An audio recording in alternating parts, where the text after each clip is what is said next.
అందరికీ మన ప్రభువును రక్షకుడైనటువంటి యేసుక్రీస్తు వారి పేరిట ప్రత్యేకమైన వందనాలండి. ప్రియులారా, మనం ఎప్పుడూ కూడా జ్ఞానము కలిగినటువంటి వారితోటి సహవాసం చేసే విధంగా ఎప్పుడూ జాగ్రత్తలు తీసుకుంటూ ఉండాలి.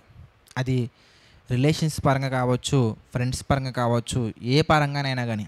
అందుకే వివాహానికంటే ముందే జాగ్రత్తలు ఎక్కువ తీసుకోవాలి. వివాహానికంటే ముందు జాగ్రత్తలు తీసుకోకుండా, వివాహం కంటే ముందు దేవుడు చెప్పిన విధంగా కాకుండా శరీర సంబంధమైనటువంటి లోకాశలకు దూరం అయిపోయి, లోకాశల్లో పడిపోయి, లోకానుసారంగా ప్రవర్తించి లవ్ మ్యారేజెస్ అని, లేదంటే కనుక దానికి ఇంకా రకరకాల పేర్లు పెట్టి కనుక వాక్యానికి విరుద్ధంగా ఒకవేళ వివాహం చేసుకున్నట్లయితే జీవితం ఎలా మారిపోయే అవకాశాలు ఉంటాయి అనగానే, మనమైతే ఆత్మీయంగా ఎదుగుతూ ఉంటాము, దేవునిలో బలపడతా ఉంటాము.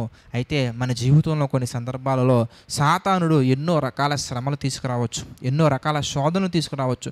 ఆ శోధనల్లో భాగంగా మనమైతే స్థిరంగా ఉంటాం, మనమైతే బలంగా ఉంటాం. అయితే లైఫ్ పార్ట్నర్ కనుక స్థిరంగా ఉండకపోతే, లైఫ్ పార్ట్నర్ కనుక వాక్యానుసారంగా వెళ్ళకపోతే పరిస్థితులు ఎలా ఉంటాయో ఒక సందర్భాన్ని మనం చూడగలిగినట్లయితే యోబు గ్రంథం మనం చూద్దాం. యోబు గ్రంథం మనం చూస్తే 2వ అధ్యాయం, యోబు గ్రంథము 2వ అధ్యాయము 9వ వచనం నుంచి మనం చూద్దాం. యోబు గ్రంథము 2వ అధ్యాయం 9వ వచనం నుంచి మనం చూస్తే, అతని భార్య వచ్చి ఎలాంటి పరిస్థితుల్లో వచ్చారు ఎందుకు ఆమె అని మనం చూస్తానండి.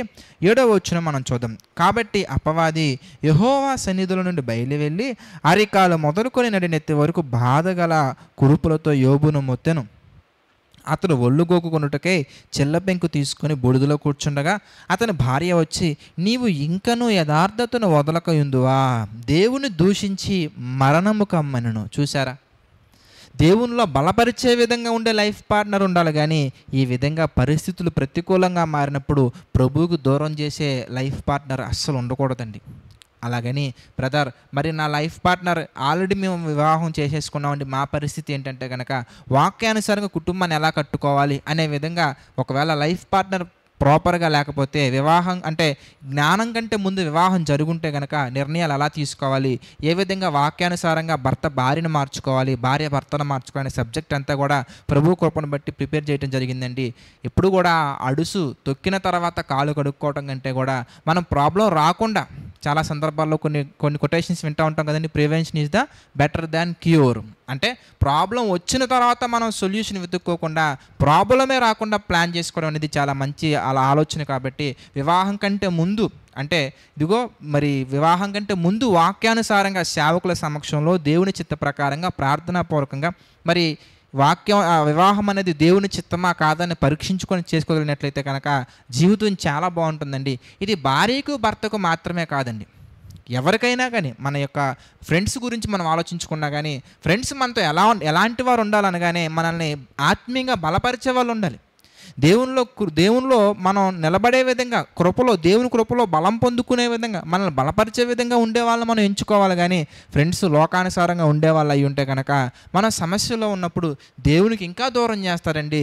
దేవునికి దగ్గర అవ్వాల్సిన ప్రతి పరిస్థితిలో కూడా మనం దేవునికి ప్రతికూలంగా మారిపోయేలా చేస్తారు. కనుక మన రిలేషన్స్ కావచ్చు, లేదంటే కనుక ఫెలోషిప్ కావచ్చు, లేదంటే కనుక పరిస్థితులు కావచ్చు, ఏవైనా కానీ ఒక విషయం మనం గుర్తుంచుకోవాల్సినటువంటి ఏంటంటే, ప్రతి ఒక్కటి కూడా మన చుట్టూ ఉన్న వాతావరణం అంతా కూడా మనం శోధనలో పడిపోకుండా, శోధనలో తప్పిపోకుండా, దేవునికి దూరం కాకుండా ఉండే విధంగా మనం ప్రిపేర్ చేసుకోవాలి. అట్మాస్ఫియర్ అలా మనం ఎన్విరాన్మెంట్ మనం క్రియేట్ చేసుకోవాలి.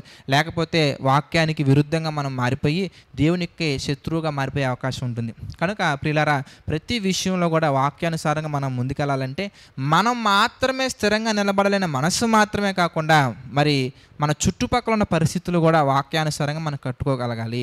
ఈ విషయంలో మీకు ఎలాంటి సందేహాలు ఉన్నా కానీ తప్పకుండా మమ్మల్ని సంప్రదించండి.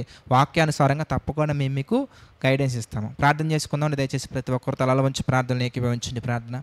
ప్రేమ నమ్మకం కలిగినటువంటి మా ప్రియమైన పరలోకపు తండ్రి, ఎన్నో లోతైన విషయాలను ఈ డివోషన్స్ ద్వారా మాతో మాట్లాడుతున్నందుకు కృతజ్ఞతాస్తుతులు చెల్లించుకుంటున్నాం తండ్రి.